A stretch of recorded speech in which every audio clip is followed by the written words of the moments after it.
বাহ।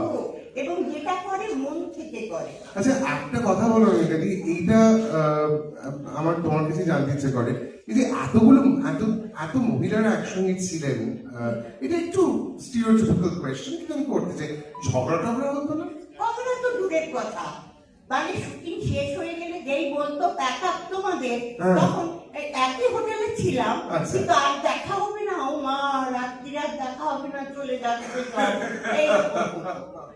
এইরকম হতো। মানে আমরা, আমার তো মনের মধ্যে হতো যে আরেকটুখানি থাকলে ভালো হতো। তাই রানু, তুই নাকি বলেছিস অনামিকা থেকে বাড়িতে নিয়ে যেতে চাস, অনেকবার বলেছিস যেটা, অনামিকা থেকে বাড়িতে নিয়ে যেতে চাস। আমি কিডন্যাপ করতে চেয়েছিলাম, কিডন্যাপ করতে এখনো আমি কিডন্যাপ করে নিতে পারি। so much fun, so much fun. মানে I didn't let her sleep even for 1 second. মানে আমরা এত শুটিং করলাম, মানে so many